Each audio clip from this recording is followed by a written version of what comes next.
আজকে আমরা জ্ঞান অর্জনে তরুণদের প্রতি কোরআন এবং সুন্নাহর যে নির্দেশনা রয়েছে সেটা নিয়ে আলোচনা করব ইনশাআল্লাহ।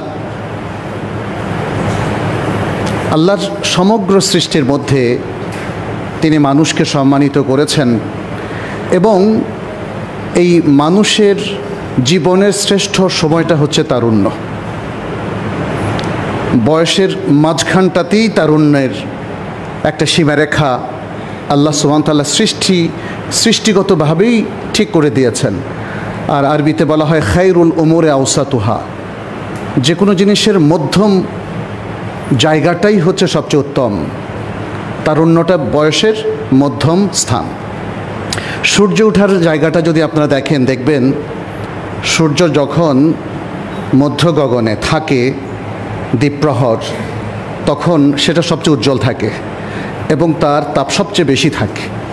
সুতরাং তারুণ্য হচ্ছে মানবতার সবচেয়ে শক্তি এবং উত্তাপের জায়গা। ফলে এর মাধ্যমেই আসলে সবচেয়ে ভালো কাজ করা যায়। একটা জাতির আশা ভরসা জায়গা হচ্ছে তারুণ্য। জাতির ভবিষ্যৎ বিনির্মাণে তরুণদের বিশাল অবদান এবং জাতির জাগরণের উৎসাহ তরুণরা।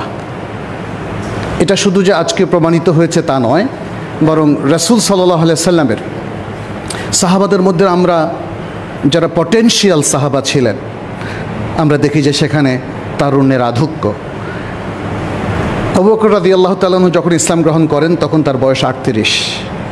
ওমর ইবনুল খাত্তাব রাদিয়াল্লাহু তাআলা আনহু যখন ইসলাম গ্রহণ করেন তখন তার বয়স 28 এবং আলী ইবনে আবি তালেব রাদিয়াল্লাহু তাআলা আনহু যখন ইসলাম গ্রহণ করেন তখন তার বয়স ছিল 10-এর কম। রাসূল সাল্লাল্লাহু আলাইহি সাল্লামের চারপাশে তরুণ সাহাবীরা যাদেরকে স্কলার হিসাবে আমরা পাই, তারা কিশোর স্কলার ছিলেন তখন। আব্দুল্লাহ ইবনে আব্বাস 15 বছরের নিচে তখন তাদের বয়স। মদিনায় যখন আসলেন এবং আব্দুল্লাহ ইবনে ওমর ইবনুল খাত্তাব, আব্দুল্লাহ ইবনে মাসউদ, আব্দুল্লাহ ইবনে আমর ইবনুল আস, বিখ্যাত সকল সাহাবী তরুণ ছিলেন। এমনকি তরুণ মুহাদ্দিস আবু হুরায়রা রাদিয়াল্লাহু তাআলা আনহু, এরা কেউ বয়স্ক ছিলেন না। তার মানে হচ্ছে পৃথিবীর সব বড় বড় কাজ তরুণদের মাধ্যমেই হয়েছে। রাসূল সাল্লাল্লাহু আলাইহি ওয়াসাল্লামের সেনাপতি খালিদ বিন ওয়ালিদ, তিনিও তরুণ সেনাপতি ছিলেন। এই ইতিহাসগুলো হয়তো আমাদের সামনে এইভাবে আসে না।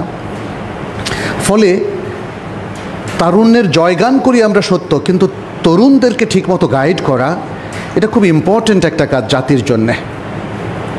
এত বড় একটা শক্তিশালী একটা প্রজন্ম যাদের মাধ্যমে একটা জাতি উন্নতির শিখরে উঠতে পারে, তাহলে তাদের গাইডেন্সটা খুব জরুরি। এবং সবচেয়ে বেশি তাদের জন্য যেটা প্রয়োজন প্রপারলি গাইডেড হওয়ার জন্যে, সেটা হলো জ্ঞান অর্জন।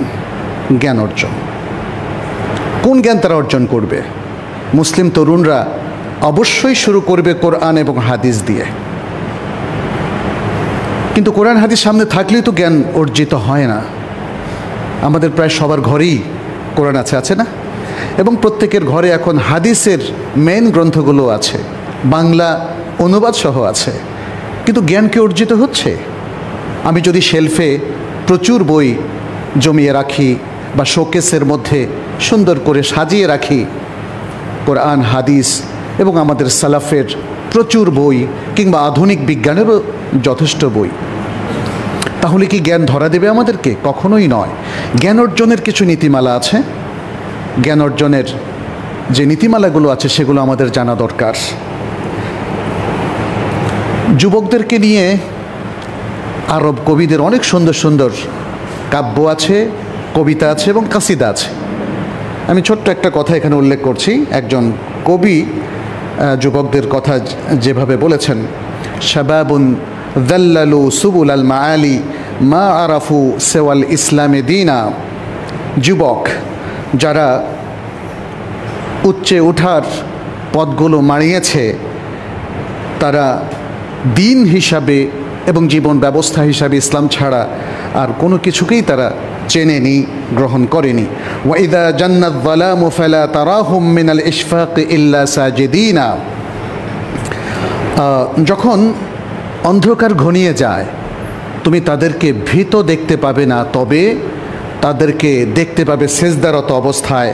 কাযালিকা আখরাজাল ইসলামু কওমি শাবাবান তাহিরান হুররান আমিনা। খুব সুন্দর একটা কথা।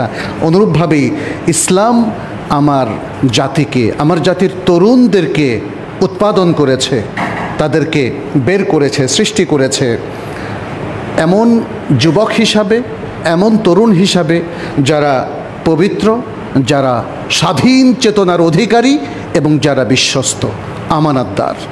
আসলে এই তরুণদের আশাই তো আমরা করছি, তাই না? যে কোনো জাতি, পৃথিবীর যে কোনো জাতি পবিত্র জীবনের অধিকারী, শক্তিশালী, দক্ষ, নিষ্ঠাবান, পুণ্যবান, সৎ এবং আমানতদার একটা তরুণ প্রজন্মকে আশা করে। সেই প্রজন্ম তো এমনি তৈরি হবে না। সে প্রজন্ম তৈরি হওয়ার জন্যে আসলে জাতির লোকদেরকে যেমন কাজ করতে হবে, তরুণদেরকে উঠে আসতে হবে। যেমনিভাবে রাসূল সাল্লাল্লাহু আলাইহি সাল্লামের তরুণ সাহাবীরা উঠে এসেছিলেন, রাসূল সাল্লাল্লাহু আলাইহি সাল্লামের নেতৃত্বকে গ্রহণ করেছিলেন, কোরআন সুন্নাহর জ্ঞানকে তারা ধারণ করেছিলেন। কোরআন সুন্নাহ নিছক কোনো ধর্মীয় জ্ঞান নয়, এটা মনে রাখবেন। আপনি কোরআন এবং সুন্নাহর মধ্যে আপনি দেখবেন যে সারা দুনিয়ার, শুধু দুনিয়া না বরং এই বিশ্ব জগতের সব কিছু নিয়ে আলোচনা আছে। আল্লাহর সৃষ্টির সকল বিষয় কোনোটাই বাদ নেই। এমব্রয়োলজি থেকে আরম্ভ করে মানব বিজ্ঞান, অ্যানথ্রোপোলজি, সোশ্যোলজি, ইকোনমিক্স, আকাশ বিজ্ঞান, কোনটা এখানে বাদ আছে? কৃষি বিজ্ঞান, কোনোটা এখানে বাদ নেই। সব কিছুর আলোচনা এখানে আছে।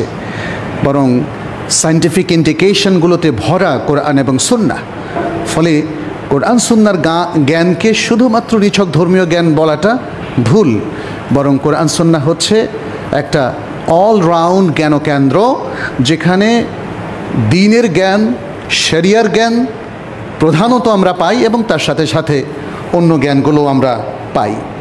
তাহলে আমাদের জন্য আসলে করণীয়টা কি? আমাদের তরুণরা কিভাবে নিজেদেরকে গড়ে তুলবে? প্রথমত যেটা আমরা বলেছি যে তরুণদের এই তারুণ্য হচ্ছে আল্লাহর সবচেয়ে বড় নেয়ামত। জীবনকে সবচেয়ে বেশি মানুষ উপভোগ করে তারুণ্যের সময়।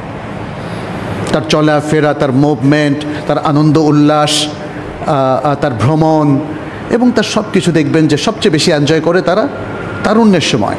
ছোটো সময় বুঝে উঠতে তার সময় লেগে যায়, আর বড় হওয়ার পরে নানা রোগ বাসা বাঁধে। ফলে সেভাবে আর জীবনকে উপলব্ধি করা, কাজে লাগানো এটা কঠিন হয়ে পড়ে। মানুষের জীবন সংকীর্ণ এবং সীমাবদ্ধ হয়ে পড়ে।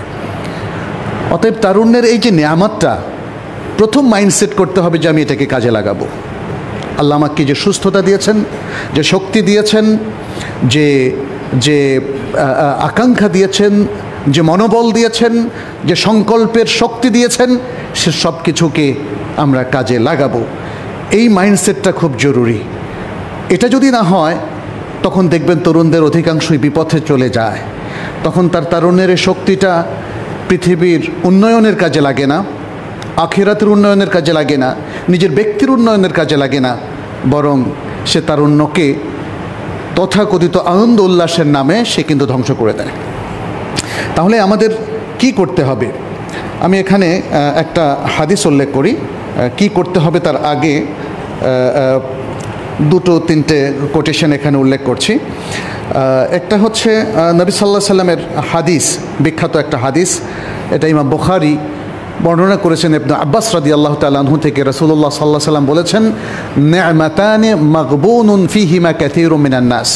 দুটো নেয়ামত, আল্লাহর দেয়া দুটো নেয়ামত আছে, দুটো অনুগ্রহ আছে, যেই ব্যাপারে অধিকাংশ মানুষ প্রতারিত। মানুষ এটাকে নেয়ামত হিসাবে কনসিডার করার মতো মানসিকতা পোষণ করে না।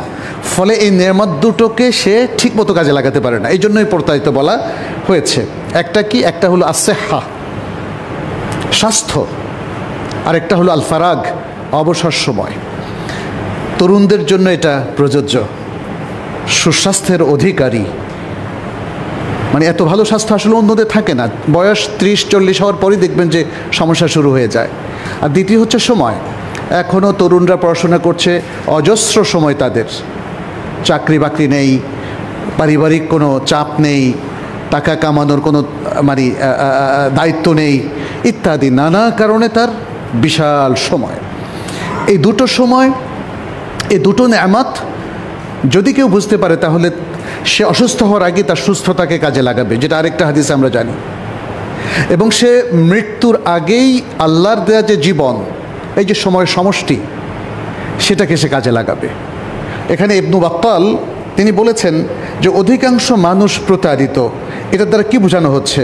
তিনি বলছেন আন্নাল্লাযী ইউওয়াফাকু লিযালিকা কালিল, যে স্বাস্থ্য এবং অবসর সময়টাকে যারা কাজে লাগাবে, আল্লাহ যাদেরকে তৌফিক দিবেন তাদের সংখ্যা কম।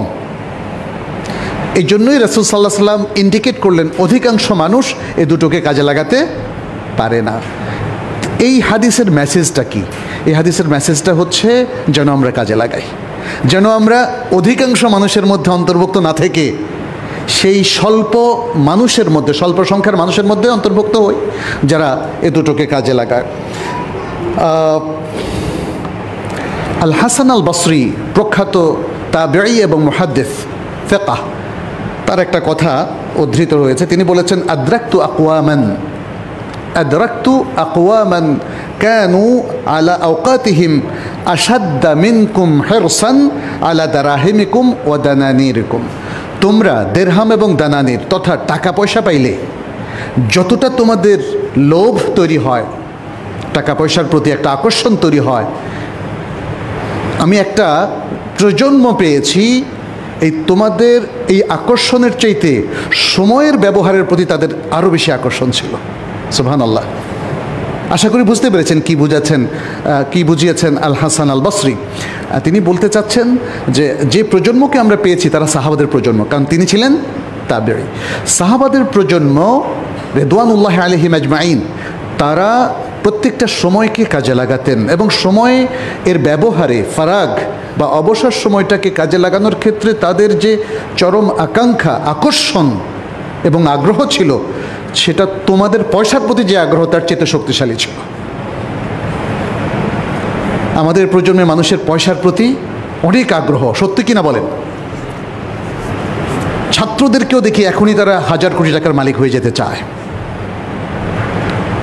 চাকুরিজীবী যাদের সীমিত পয়সা, আমরা কি দেখলাম যে তাদের মধ্যে হাজার হাজার কোটি টাকা অন্যায়ভাবে, দুর্নীতিগ্রস্তভাবে ইনকাম করে বিদেশে পাচার করে দিয়েছে।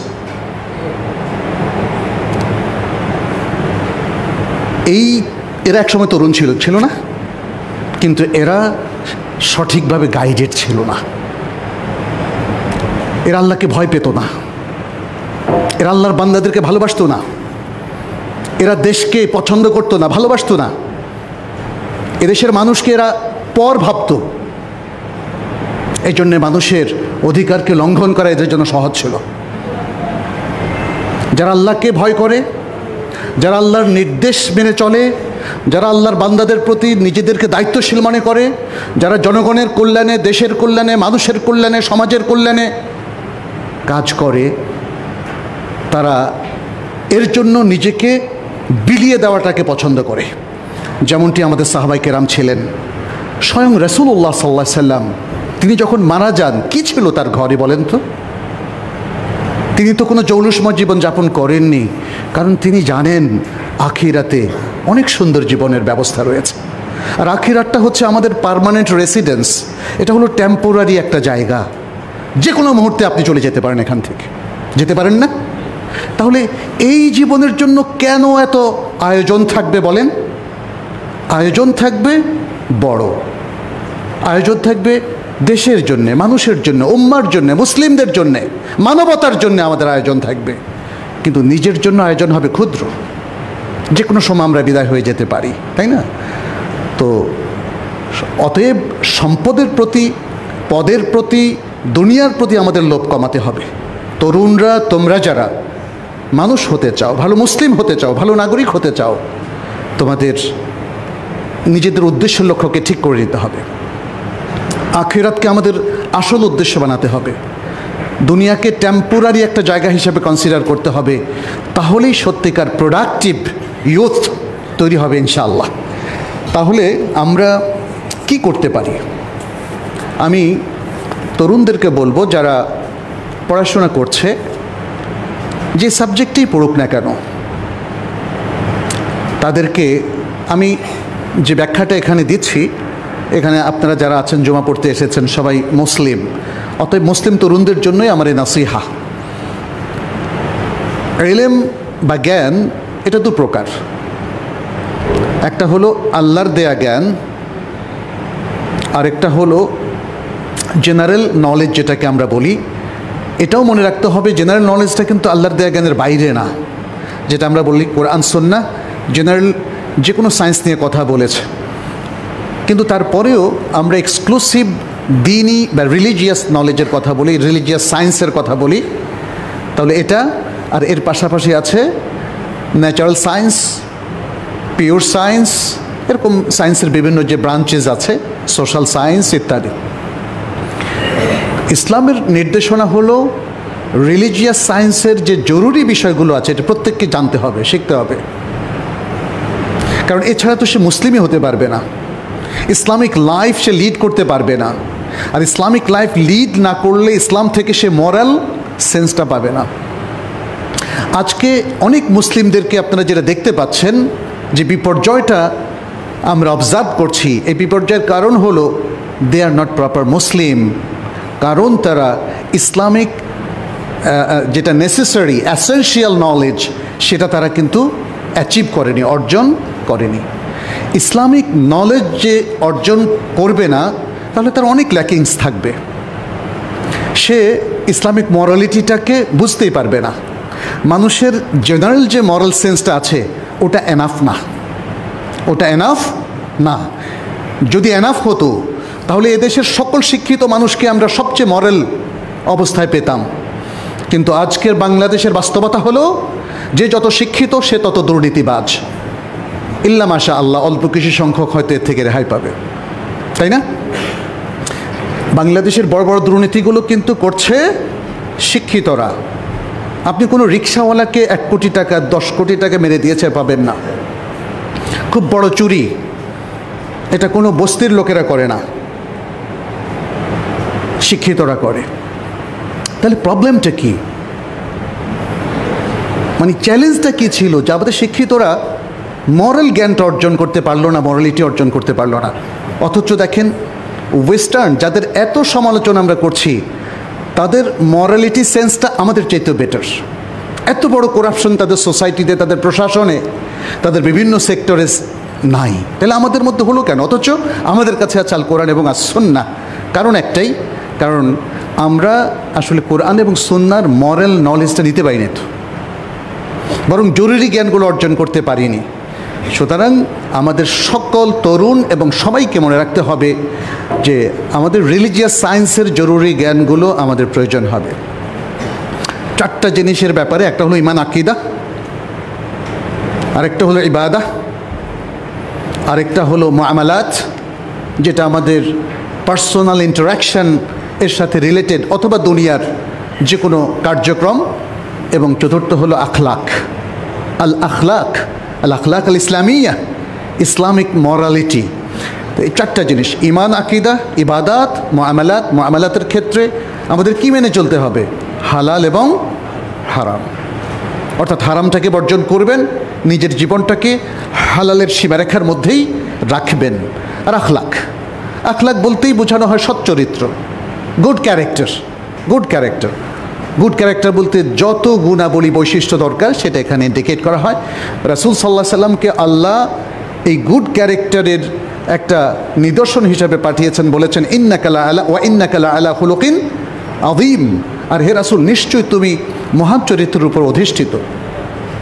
আর আয়েশা রাদিয়াল্লাহু তাআলা আনহা বলছেন কানা খুলুকুহু আল কোরআন, নবী সাল্লাল্লাহু আলাইহি সাল্লাম ওহির মাধ্যমে যে জ্ঞান প্রাপ্ত হয়েছিলেন আল কোরআনের মধ্যে, পুরোটাই তিনি তার আখলাকে ঢেলে দিয়েছেন, তার বাস্তব জীবনে ঢেলে দিয়েছেন। ফলে তার প্রিয় সহধর্মিনী আয়েশা রাদিয়াল্লাহু তাআলা আনহা তিনি কি বলছেন? তার আখলাক ছিল আল কোরআন। ইয়া সালাম, কি চমৎকার! যিনি প্রত্যেকটা থিওরিকে একটা সুন্দর কাজে, অ্যাক্টিভিটিসে এবং অ্যাকশানে কনভার্ট করেছেন। সুবহানাল্লাহ। পৃথিবীর সবচেয়ে আমানতদার, সবচেয়ে শ্রেষ্ঠ মানুষ আমাদের রোল মডেল। আলহামদুলিল্লাহ, তাই না? সবার আলহামদুলিল্লাহ বলা উচিত। আলহামদুলিল্লাহ, পৃথিবীর সবচেয়ে শ্রেষ্ঠ রোল মডেল আমরা বিলং করি, পৃথিবীর অন্য জাতিরা বিলং করে না।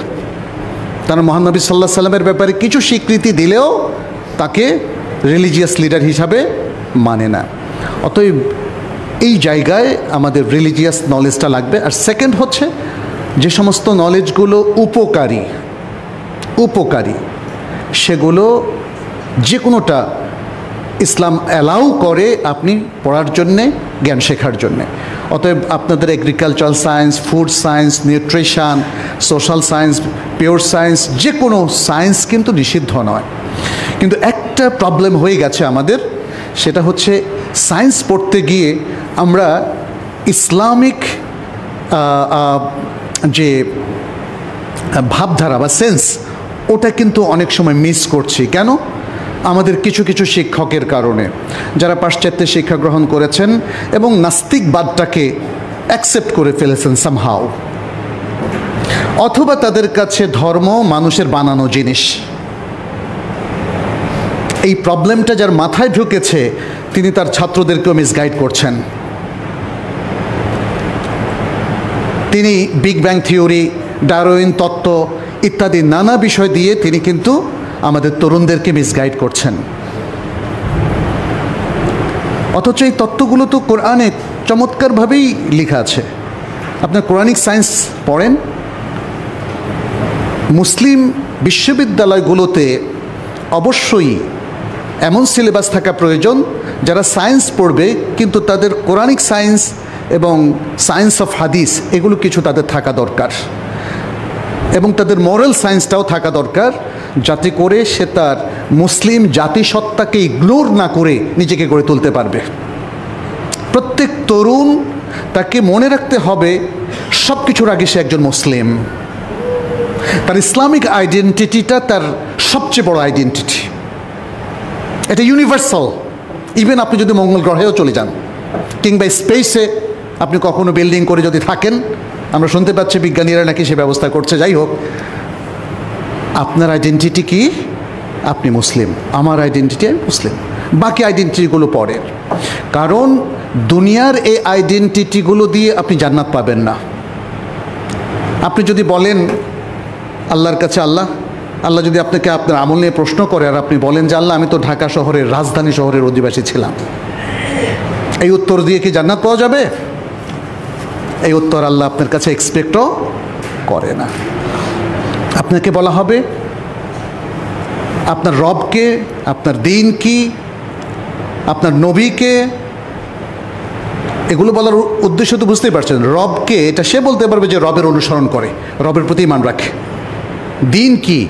দিন ইসলামের কি আপনি সত্যিকার অনুসারী ছিলেন কি না, তাহলে উত্তর দিতে পারবেন। নবীকে কি আপনি মানতেন কি না, আপনার রোল মডেল ছিল কি না। এভাবে জীবনকে তৈরি করতে না পারলে আমার আপনার জীবন বৃথা। পৃথিবীর জৌলুস অনেক সময়ই আমাদের ধ্বংসের কারণ। বিভিন্ন দেশের রাজনীতিবিদদের অবস্থা দেখুন। পৃথিবীর অর্জিত টাকা আমাদের মান-ইজ্জত খোয়ানোর কারণ, অপমানের কারণ কিনা বলেন? সুতরাং সেজন্য কেন এত রিস্ক নিব আমরা? আর অথচ যে মানুষগুলো ভালো, যারা উম্মার জন্যে, মুসলিমের জন্য, ইসলামের জন্য এবং মানবতার জন্য, দেশের জন্য যারা কাজ করেন, এদেরকে কি কেউ খারাপ বলে বলেন? হ্যাঁ, এরা কখনো মাজলুম হতে পারে, কিন্তু এদেরকে কেউ খারাপ বলে না।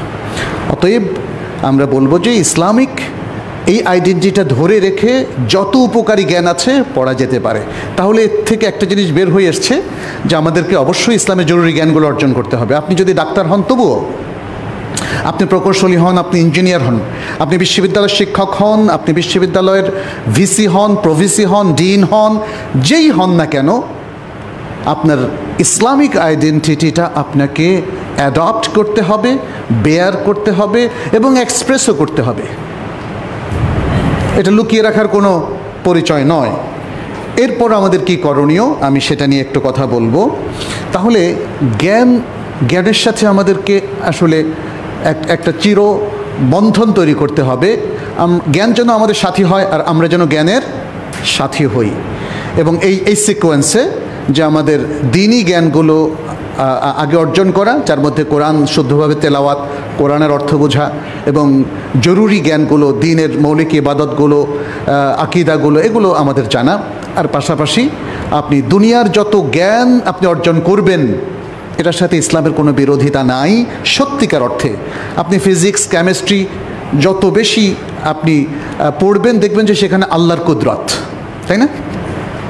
বিশেষ করে ফিজিক্স, পদার্থবিজ্ঞান, বিভিন্ন পদার্থের যে বৈশিষ্ট্য, এর স্রষ্টাকে আল্লাহ সুবহানাল্লাহ। অ্যাটমিক এনার্জির স্রষ্টাকে আল্লাহ।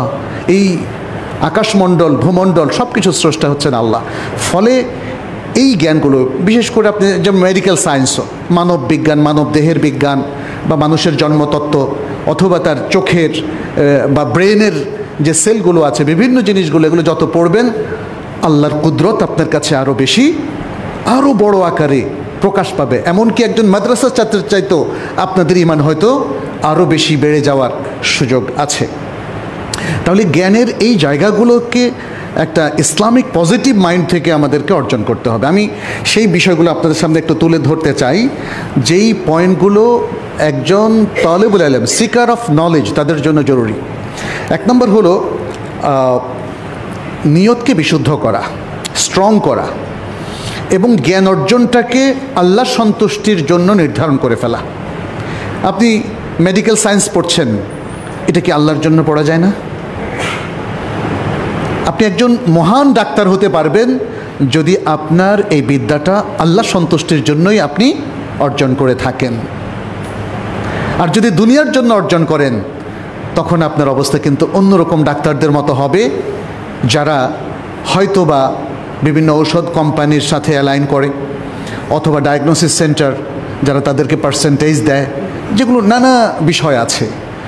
আল্লাহওয়ালা ডাক্তার একজন প্রকৌশলী, তিনি যদি দুনিয়ার জন্য প্রকৌশল বিদ্যা অর্জন করেন তাহলে একরকম, আর তিনি যদি আল্লাহর জন্য করেন তাহলে আরেক রকম। একজন আলেম, তিনি যদি এলেমটা অর্জন করে থাকেন শুধু আল্লাহ সন্তুষ্টির জন্য তাহলে একরকম, আর যদি দুনিয়ার জন্য তিনি এই এলেমটাকে অর্জন করেন, কোরআন হাদিস এই জ্ঞানটাও অনেকে দুনিয়ার জন্য অর্জন করে থাকে এবং দুনিয়া অর্জনের কাজে তারা কোরআন হাদিসের বিদ্যাকে কাজে লাগায়। ফলে এই জায়গাটা আমাদের অবশ্যই বিশুদ্ধ হতে হবে, যে আল্লাহর ইখলাস এবং তার জন্য নিয়তকে বিশুদ্ধ করা।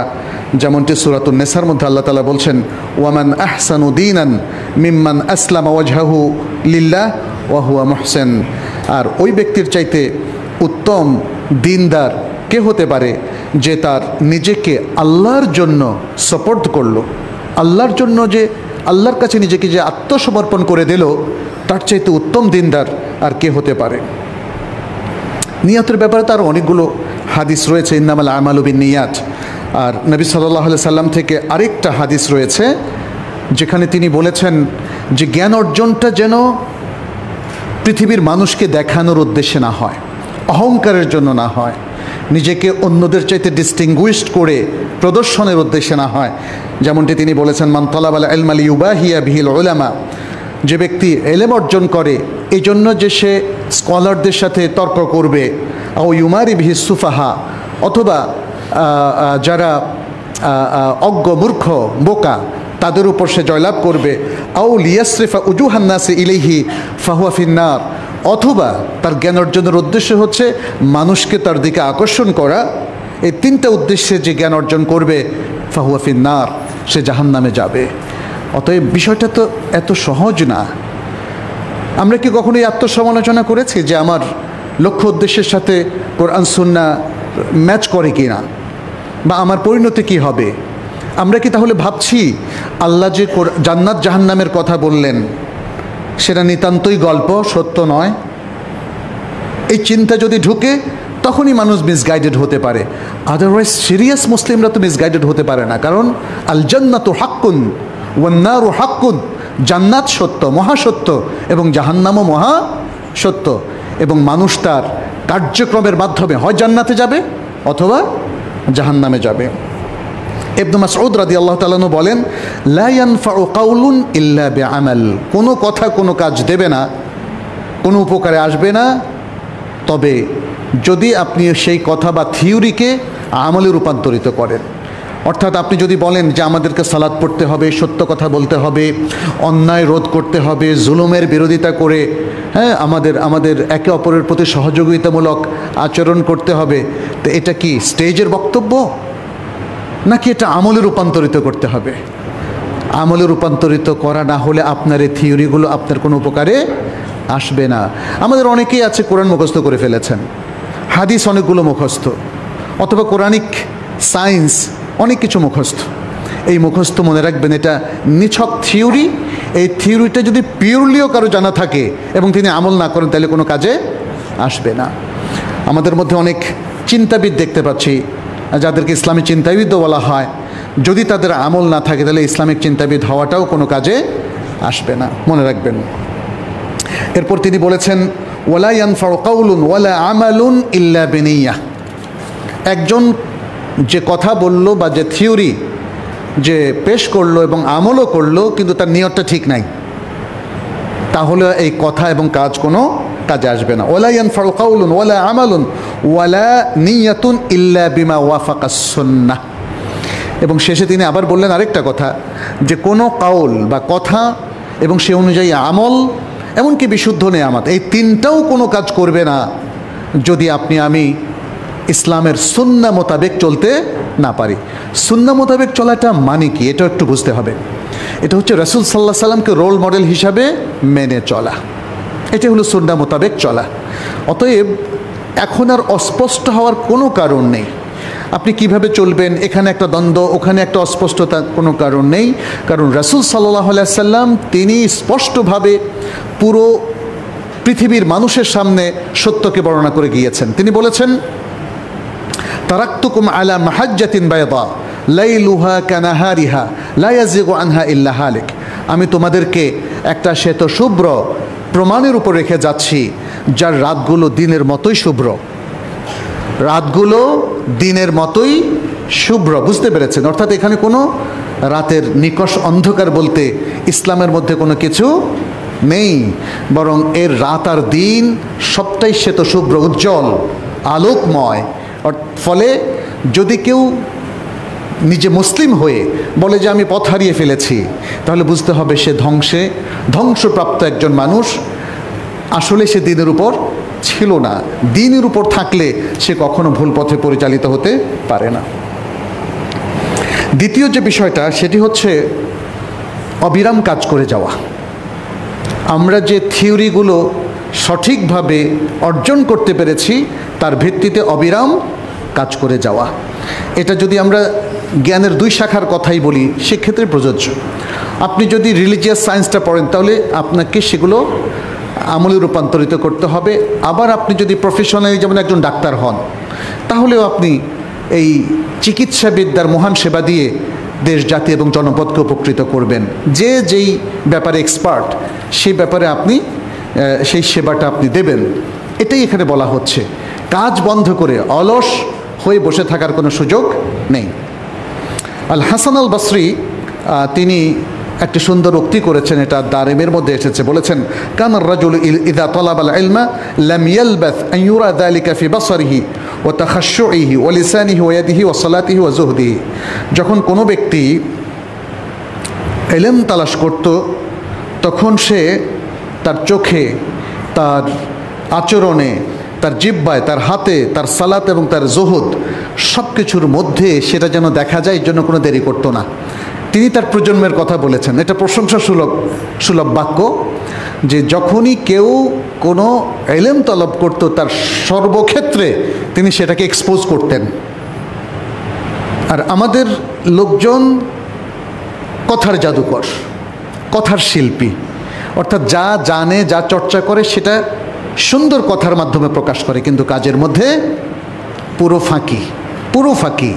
মনে রাখবেন, যদি কোনো জাতি অথবা জাতির অধিকাংশ মানুষ ফাঁকিবাজ হয়, তাদের উন্নয়ন কোনো দিন হবে না। না নৈতিক উন্নয়ন হবে, না জাতীয় উন্নয়ন হবে। ইমাম শাফি রাহমাহুল্লাহ বলেছেন, লাইসাল ইলমু মা হুফিজ, আল ইলমু মা নাফআ।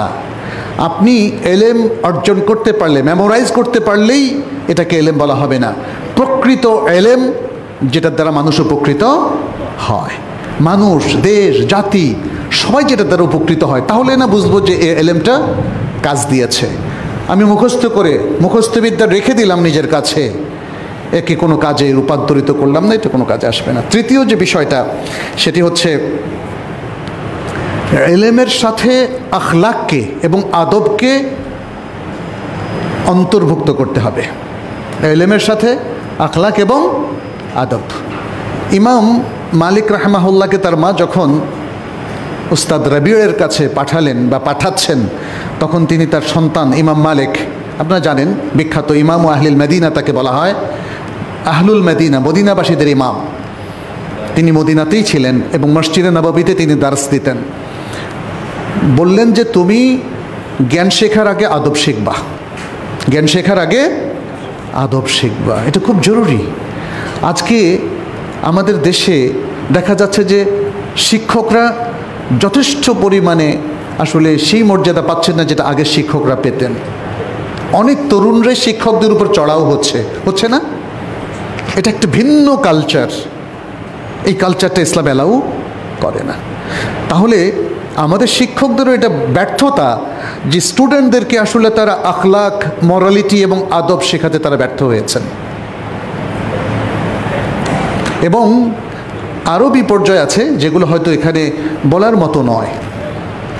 আমাদেরকে শিক্ষকও তার আখলাক নিয়ে ছাত্রদের কাছে যাতে সম্মানিত থাকেন সেইভাবেই তাকে থাকতে হবে, এবং মেয়েদেরকে তাদের কন্যার মতো তাদেরকে দেখতে হবে, ইত্যাদি নানা বিষয় এখানে আছে। প্রথম ঘাটতিটা ধারণাই করা হয় যে শিক্ষকদের মধ্যেই ঘটেছে, ফলে তাদের ছাত্ররা কোনো কোনো ক্ষেত্রে তাদের উপর চড়াও হয়েছে। এই বিষয়গুলো শুরুতে উপরের লেভেল থেকে শুরু হয়, তবে তারপরেও আমরা তো এই কালচারটাকে চলতে দিতে পারি না। অতএব আমি বলবো, মুসলিম তরুণ তোমরা যারা আছো, তোমাদের জ্ঞানটা যথেষ্ট নয়, জ্ঞানের সাথে আখলাক অবশ্যই লাগবে, এবং আখলাক ছাড়া জ্ঞানটা কোনো দিন উপকারী হবে না। ইবনে মাসউদ রাদিয়াল্লাহু তাআলা আনহু বলেন, ইয়ামবাগি লিহামিলিল কুরআন আন ইউরাফা বিলাইলিহি ইদান নাসু নাইমুন। যে কোরআন বহন করে, কোরআন এর জ্ঞান বহন করে, কোরআন এর আয়াতগুলো যে মুখস্থ করে ইত্যাদি, তাকে হামিলুল কোরআন বলা হয়। তার জন্য উচিত হবে যে মানুষ যখন ঘুমিয়ে থাকে তখন তার কাজ দ্বারা তাকে চেনা হবে, রাত্রে সে কী করে, তাই না? আমরা অনেক হাফিজুল কোরআন বা হামিলুল কোরআনকে দেখি তারা রাত্রে তাহাজ্জুদের সালাত পড়ে। কোরআন যদি কেউ রাতের নামাজে না পড়ে তাহলে কোরআন থাকেও না। কিয়ামুল লাইলে যদি কেউ কোরআন না পড়ে তাহলে কোরআন থাকে না। ওবে নাহারিহি ইদান্নাসু মুফতিরুন। এবং দিনের বেলায় দিয়ে তাকে চেনা হবে যখন মানুষ রোজা রাখে না, তখন সে মাঝে মাঝে রোজা রাখবে ইত্যাদি, এটা তিনি বোঝাতে চাচ্ছেন। অবে হুজনিহি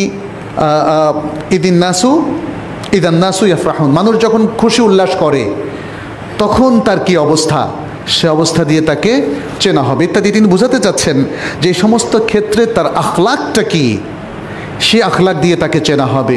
মানুষের জ্ঞান দিয়ে তাকে আসলে চেনা যায় না, বা চিনলেও সেটা প্রকৃত পরিচয় নয়। প্রকৃত পরিচয় হচ্ছে আখলাক।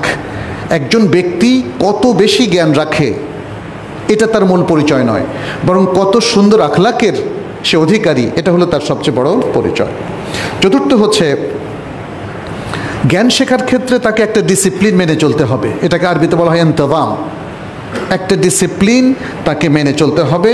এখানে প্রথম ডিসিপ্লিনটা হচ্ছে জ্ঞানের যে সমস্ত কেন্দ্রগুলো আছে বা মাজলিসগুলো আছে তার সাথে তাকে অ্যালাইন করা। এখন আমাদের দু ধরনের জ্ঞানের কথা আমরা বলেছি। ইসলামিক জ্ঞানটা কোথায় পাওয়া যাবে? যারা বিশেষ করে তরুণরা জেনারেল সাবজেক্টগুলো পড়ছে তারা ইসলামিক জ্ঞানটা কোথায় পাবে, তাই না? এটাও একটা প্রশ্ন।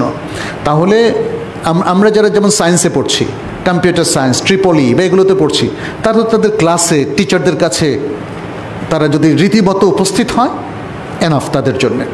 কিন্তু ইসলামিক জ্ঞানটা কোথায় পাবে?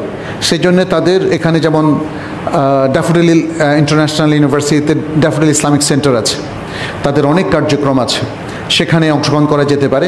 এবং এর বাইরেও বিভিন্ন স্কলার যারা অনলাইন কিংবা অফলাইন বিভিন্ন স্টাডির আসর তারা বসিয়ে থাকেন, সেগুলোতে অংশগ্রহণ করা যেতে পারে। কিংবা যে সমস্ত একাডেমি, যেমন তাইবা একাডেমির মতো যারা অনলাইন দিনের বেসিক নলেজগুলো দিয়ে থাকে, সেগুলোতে অংশগ্রহণ করা যেতে পারে। দ্বিতীয়ত হচ্ছে, একদিনে সব জ্ঞান অর্জন করা যাবে না, এটা মনে রাখা। তাহলে আমাদের পড়াশোনার মধ্যে আমাদেরকে মনে রাখতে হবে, আমাদের রেগুলার একটা পড়াশোনার মধ্যে থাকতে হবে। ছুটির দিন না হয় না পড়লো, কিন্তু তার রেগুলার পড়াশোনাটা থাকতে হবে। এটাকে বলা হয় তাদাররুজ বা গ্র্যাজুয়াল স্টাডি সিস্টেম। সারা বছরই আমাকে পড়তে হবে। আমি যদি মনে করি 1 মাস পড়ে ভালো করব, তাহলে এই পড়াটা স্থায়ী হবে না। কোনো রকম পাশ করা যাবে, বাট এটা উচিত হবে না।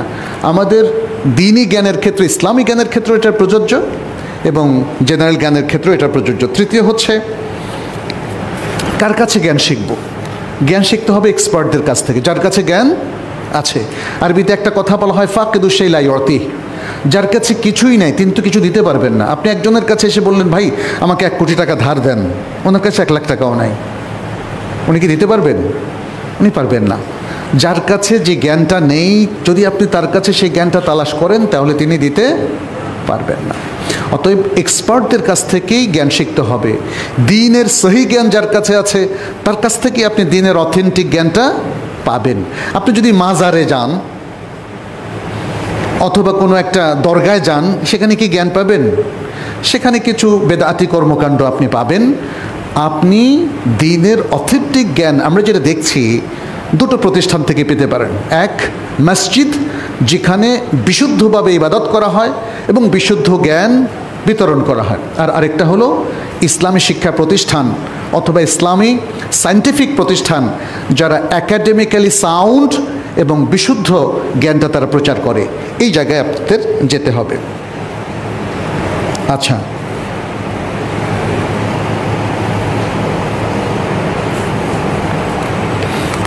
এই হচ্ছে মোটামুটি কিছু আমাদের পক্ষ থেকে নাসিহা। যেভাবে আমরা জ্ঞান অর্জন করলে হয়তো আমরা আমাদের এই যে তারুণ্যের সুন্দর সময়টুকু সেটাকে কাজে লাগাতে পারবো। আমি আবারও সবাইকে একটু রিমাইন্ডার দিতে চাই যে আসলে তরুণরা যাতে সুন্দরভাবে তাদের জীবনের এই মোক্ষম সময়টাকে কাজে লাগাতে পারে, জ্ঞান অর্জনে, জ্ঞান বাস্তবায়নে এবং জ্ঞান চর্চায় এবং আখলাক অর্জনে, সেজন্যে কিন্তু শুধু তরুণরা একাই যথেষ্ট নয়। শিক্ষা প্রতিষ্ঠানগুলো যারা চালাচ্ছেন, তরুণদের জন্য শিক্ষার পরিবেশ করে দিতে হবে। পৃথিবীর অনেক দেশেই আলহামদুলিল্লাহ খুব সুন্দর পরিবেশ। আমাদের দেশে অনেক জায়গায় সেটা ব্যাহত হয় নানা কারণে, পরিবেশগত কারণে ইত্যাদি। কিন্তু আমাদের যারা পলিসি মেকার, সেই শিক্ষা মন্ত্রণালয় থেকে শুরু করে বিভিন্ন বিশ্ববিদ্যালয়, তাদের নিজস্ব সিন্ডিকেট আছে এবং তাদের সিনেট আছে, তারা সকলে মিলে তরুণদের জন্য একটা সুন্দর পরিবেশ, যাতে তারা শিক্ষার অনুকূল পরিবেশ, শিক্ষা বান্ধব পরিবেশ পায়, সেটা সৃষ্টি করতে হবে। এটা আপনি মালয়েশিয়া গেলে পাবেন, সৌদি আরব গেলে পাবেন, বিশ্ববিদ্যালয়ের যে কোনো আঙিনায় দেখবেন যে যে কোনো জায়গায়, সেই লাইব্রেরি বলেন, লাইব্রেরি আঙিনা বলেন বা ক্যাম্পাস বলেন, সুন্দর করে পড়ার একটা সুযোগ সেখানে আছে। সবার মধ্যে একটা একাডেমিক স্টাডির একটা অনুপ্রেরণা আছে, রিসার্চের অনুপ্রেরণা আসছে।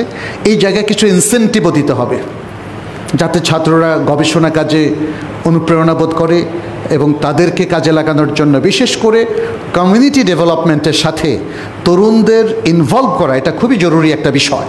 এটা আমাদের শিক্ষকরা যারা এখানে আছেন তারা সেটা করবেন এবং পলিসি মেকাররা সেটা করবেন। ইউরোপ আমেরিকার বিশ্ববিদ্যালয়গুলোতে আপনারা অনেকেই যারা সেখানে হয়তো গিয়েছেন জানেন, অনেকগুলো বিশ্ববিদ্যালয়ে কমিউনিটি ডেভেলপমেন্টের একটা কোর্স থাকে। সেটা হতে পারে ক্রেডিট অথবা নন ক্রেডিট আওয়ার, 6 মাস বা 1 বছরের, যার জন্য সার্টিফিকেট শো করতে হয়। এটার উদ্দেশ্য হলো আমরা যা শিখছি আমাদের কমিউনিটির লোকদের উন্নয়নের সাথে সেটাকে ম্যাচ করতে পারছি কিনা। আমরা কি শুধু রাজনীতিই করে যাব, ছাত্র রাজনীতি, নাকি আমাদের দেশের যে এত বড় জনগোষ্ঠী আছে তাদের উন্নয়নে কাজ করব। আমাদের স্টুডেন্টরা কখনো চলে যেতে পারে পঞ্চগড়ে, অথবা লালমনিরহাট, চিটাগং হিল ট্র্যাক্স, অথবা লক্ষ্মীপুরের সেই চরাঞ্চলে মানুষ কিভাবে থাকে, আমাদের কিছু বিশেষ করে সোশ্যাল সায়েন্স সহ অন্যান্য সাবজেক্টগুলোতে কিছু গবেষণা হতে পারে যে এই প্রত্যন্ত অঞ্চলের অথবা বস্তিবাসী মানুষ কিংবা যাদেরকে আমরা তৃতীয় লিঙ্গ বলি হিজড়া, তাদের জীবনধারাটা কেমন, এর কি মান উন্নয়ন সম্ভব কি না। এই তরুণরা তো সেটা ভাবতে পারে। তরুণরা যদি বড় বড় কাজ করতে পারে তাহলে এই রুট লেভেলের কাজটাও তরুণদের করা উচিত এবং এগুলো হওয়া উচিত তাদের শিক্ষার একটা পার্ট। তাহলে দেশ জাতি মানুষের উন্নয়নে সে এঙ্গেজড হবে, সে একটা অপরাজনীতিতে এঙ্গেজড হবে না। এভাবে যদি আমরা কাজ করি ইনশাআল্লাহ আমরা আশা করি অদূর ভবিষ্যতে আমাদের এই বাংলাদেশের তরুণরা, মুসলিম তরুণরা তারা বিশাল রোল প্লে করতে পারবে। আমি দোয়া করি আল্লাহ যেন আমাদের সবাইকে সে তৌফিক দান করেন।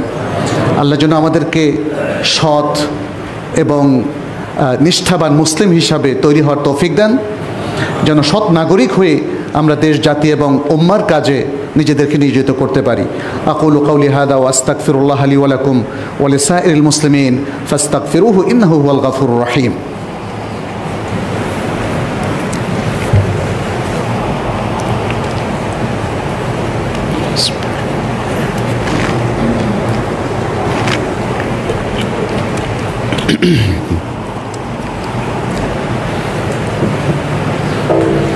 الحمد لله رب العالمين والعاقبة للمتقين وأصلي وأسلم على نبينا محمد وعلى آله وأصحابه أجمعين.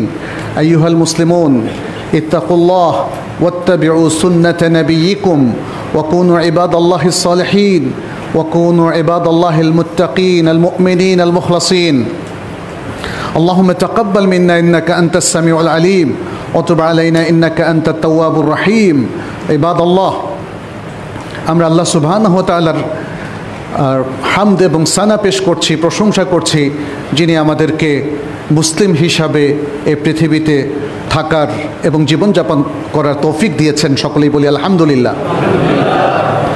আল্লাহর কাছে আমরা এই তৌফিক কামনা করছি যেন আমাদের জীবনের বাকি অংশটা তার এতাআত, তার আনুগত্যের উপর আমরা পরিচালনা করতে পারি। আমরা যেন আমাদের জীবনের প্রত্যেকটা জায়গায় নৈতিকতা এবং ইমানদার হয়ে বিশুদ্ধ যেই পন্থা রয়েছে ইসলামের, হালাল হারাম বাদ বিচার করে আমরা যেন জীবনটাকে অতিবাহিত করতে পারি। আল্লাহর কাছে আমরা সেই তৌফিক কামনা করছি।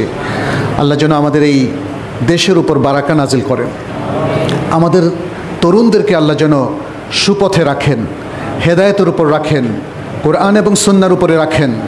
তরুণদেরকে যেন আল্লাহ তাআলা সুযোগ্য দক্ষ নাগরিক হিসাবে গড়ে ওঠার তৌফিক দান করেন।